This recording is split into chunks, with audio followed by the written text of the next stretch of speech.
Really a sort of eye-opening to me. It's I've never had an opening where people were really lined up, to shake my hand. It was more humbling than anything. And Stuart had a wonderful um, introduction at a podium and described the process and what I do, and that even was very, very touching because, as he said, he never gets choked up at anything like that because he's such a consummate professional. But he was swallowing a few words in, talking about what it was like to do this process because Stuart Horodner and I and my roommate Aaron Skolnick, who's done a tremendous amount of work for that show, and for the shows coming up, he's organizing everything and doing what ordinarily would be my part because I can't do it.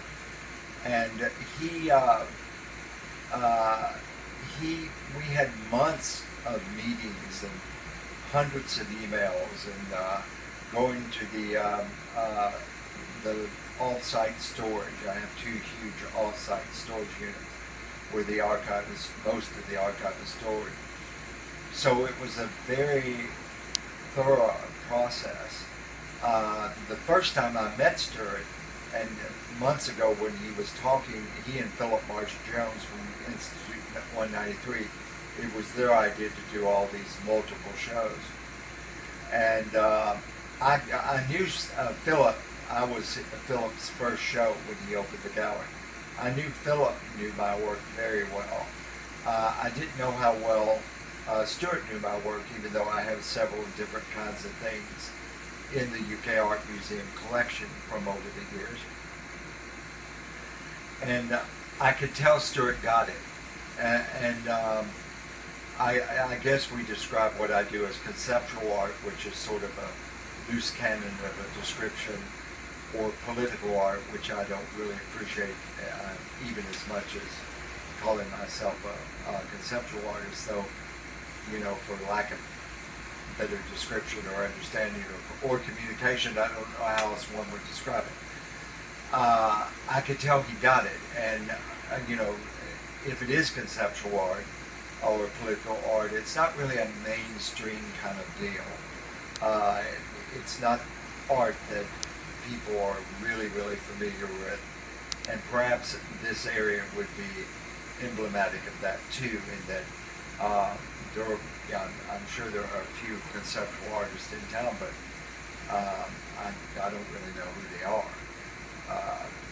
That's just not the kind of work that the populace is, confronted with or associates themselves with.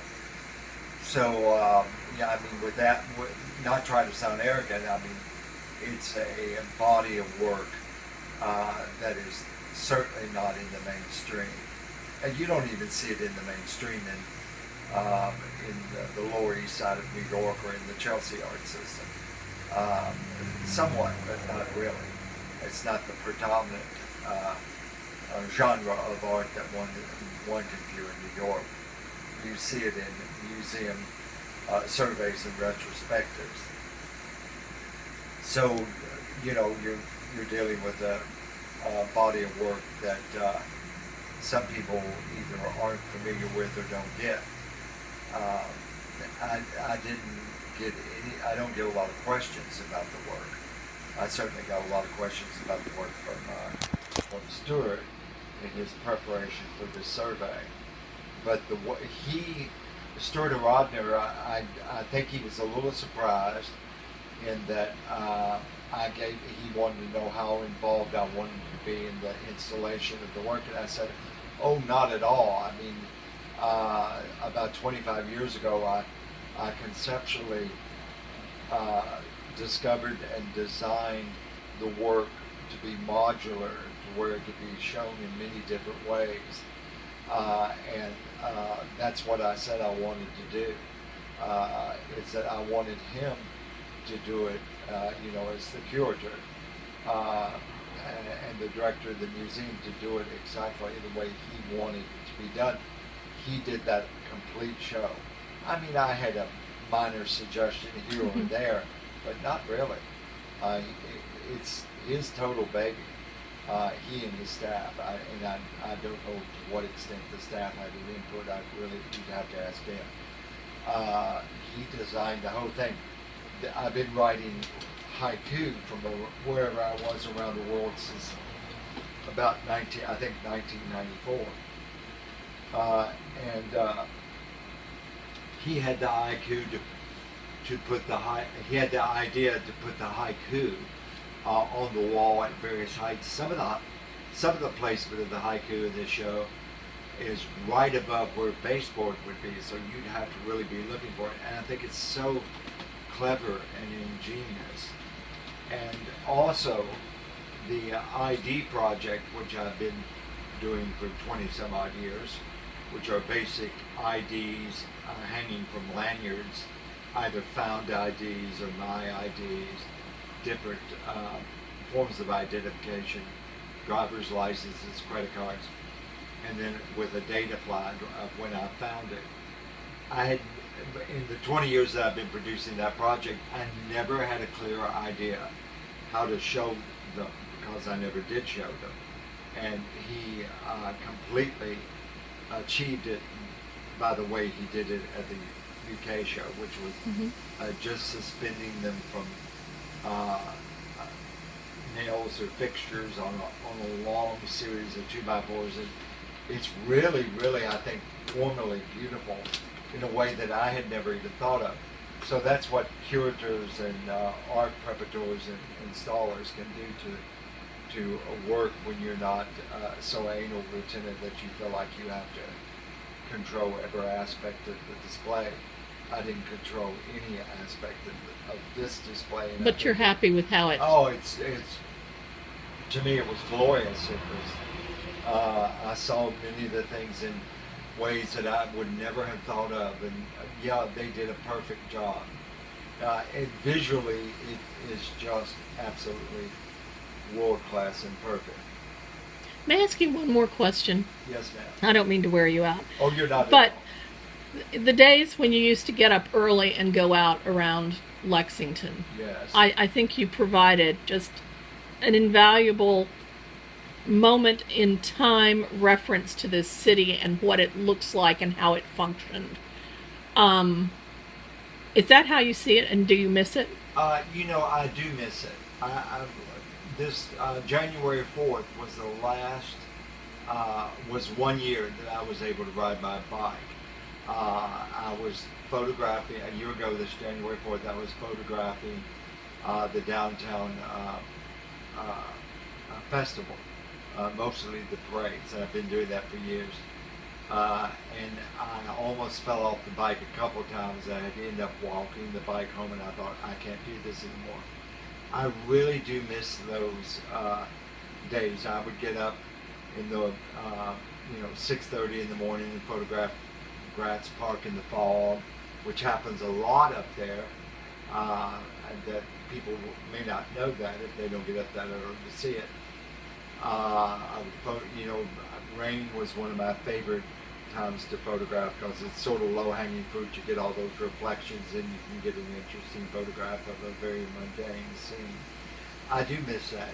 The bicycle rides through the town are probably the thing that I miss the most about that kind of stuff.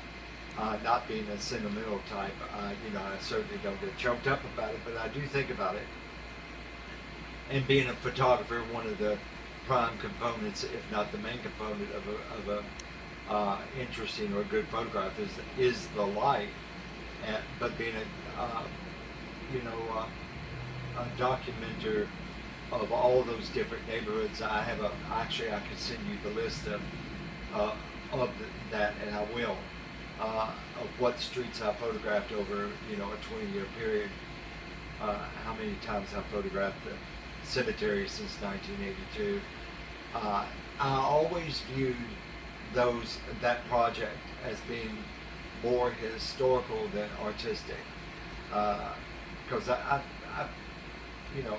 somewhat proud of my degree of technical proficiency as a photographer, though I'm not obsessed with it like my real photographer friends are, like Guy Mendez and Raymond Adams, my friend. They're what I call photographers. They're much more interested in technical aspects than I am. Mine's more of a conceptual, just strict documentary, historical endeavor. And I do think what I've done as the town has changed, I mean, things I did 2 years ago, some of those neighborhoods have radically changed. The town has changed under Jim Gray faster than anything I can ever remember in recent history. So that is bellied by the historical aspect of the work I did. And I do think it's really, really historical. I've talked to the archive department in the UK about, just they've shown interest in wanting, duplicates of that because it's a digital project. It would be very easy to do. I haven't talked to the any historical societies about, but probably should, about them having, external hard drive with that whole series. It's called the Neighborhood Project, and it's really, really interesting.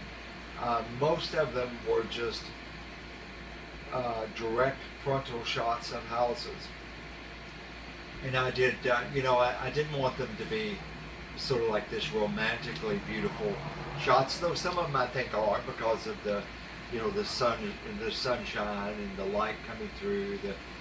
Some of the spring situations were really, really beautiful, but I also photographed shotgun houses and shacks and Irish Town and what's the street over here that they just completely obliterated? Not Irish Town, but Davis Bottom. I photographed every house before they tore them down many times down there. And then I also did tons of, practically every trailer park in town. So some of the subject matter is not what some people would call, the most representative of the town, but it's part of the town. Oddly, I'm on Vogue Italia's site, vogueitalia.com, which is sort of hard to get on. They're very discriminating in what they choose for their shots. And the work that I have on there is pretty basically not anything that the Chamber of Commerce would want out there as a typical view of Lexington. It was really strange if I put a really, what you would call a traditionally beautiful or sort of classic scene of a neighborhood up, they wouldn't accept it. But if it were a falling down shack with, a refrigerator on the front porch and a couch in the front yard, they'd put it up there. So you might want to check that out on vogueitalia.com. It is a very strange, lopsided view of my work. Sort of like the underbelly of town, more than anything.